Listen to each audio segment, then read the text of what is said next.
Halo Sobat Malah, memperkenalkan nama saya Alfarji Maula dan yang akan menceritakan dua kisah horor pada tahun 1960 dan 2010. Misteri Kamar Hotel. Pada tahun 2010, seorang pria bernama Rian melakukan perjalanan bisnis ke sebuah kota yang tidak begitu dikenal di negeri karena urusan mendesak. Dia harus menginap semalam di sebuah hotel terletak di pinggir kota. Ketika Rian tiba di hotel tersebut, dia merasa sesuatu yang tidak beres dengan atmosfernya. Meskipun bangunan itu terlihat biasa-biasa saja dari luar, namun ketika dia memasuki lobinya, dia merasa kehadirannya sesuatu yang ganjil.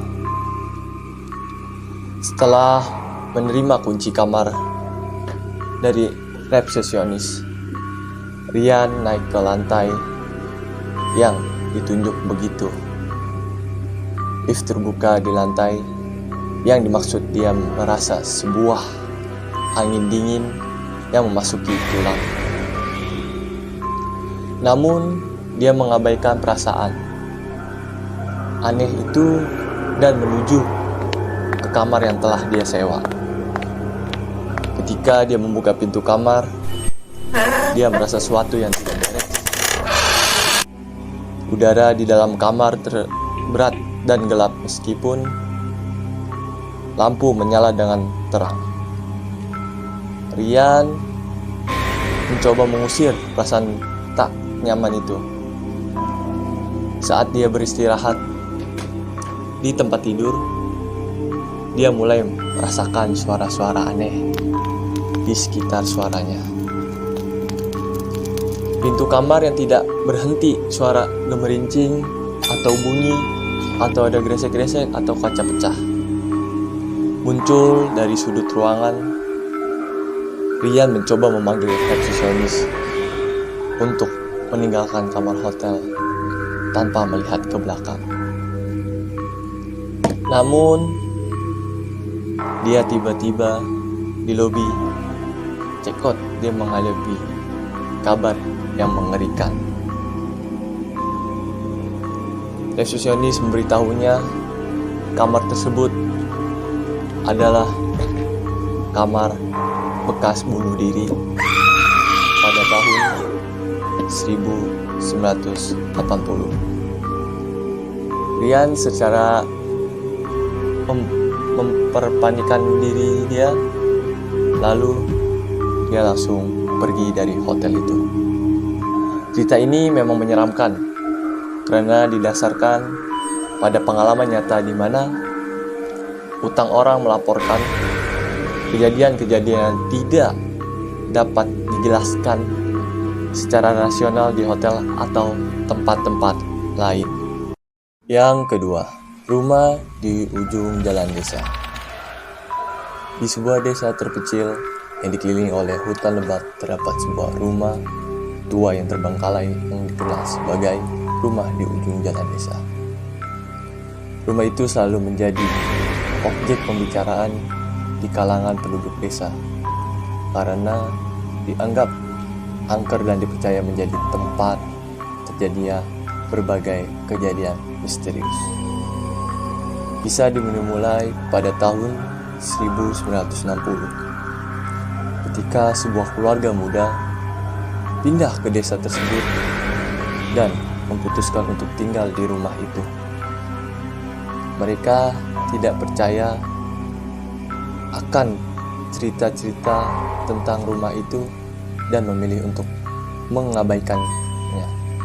Namun, seiring berjalannya waktu, mereka mulai merasakan kehadiran sesuatu yang ganjil di sekitar rumah itu. Malam pertama mereka di rumah itu, mereka mendengar suara-suara aneh yang berasal dari sudut-sudut gelap rumah. Terkadang mereka melihat bayangan bergerak di lorong-lorong yang gelap meskipun tidak ada yang tampak di sana. Karena mereka menyelidiki, namun mereka mengabaikan semua itu, menganggapnya sebagai khayalan semesta. Namun semakin lama mereka tinggal di rumah itu, semakin nyata kejadiannya. Yang mereka alami, mereka seringkali bangun di malam hari, di hari dengan merinding, merasa ada sesuatu yang mengawasi mereka saat dia tertidur. Perataran rumah tangga mereka sering hilang secara misterius dan kadang-kadang ditemukan di tempat yang tidak masuk akal. Keluarga itu sering mengalami mimpi buruk yang menakutkan, seperti ditayangkan ke anak dan pocong, di mana mereka melihat wajah-wajah itu pucat, mata merah, dan gigi bertaring. Mereka tidak punya tempat lain untuk pergi. Suatu malam, ketika hujan turun dengan derasnya dan angin bertiup kencang, kejadian mengerikan terjadi. Mereka terbangun oleh suara pintu yang terbuka dengan keras dan melihat sebuah bayangan gelap, tinggi, besar, dan bertanya. Berkata sepatah kata pun, bayangan itu menghilang ke dalam kegelapan malam. Keluarga itu merasa sudah cukup. Mereka secara meninggalkan rumah itu, meninggalkan semua kenangan buruk di balik mereka. Namun cerita tentang rumah di ujung desa tetap hidup di kalangan penduduk desa, menjadi peringatan akan bahaya yang mengingatai di tempat tampaknya tenang. Hingga saat ini rumah itu tetap kosong, menunggu orang berani yang akan mengungkapkan misteri di balik dinding-dinding yang rapuh. Apakah kamu menyukai cerita ini? Kasih pendapatmu di kolom komentar.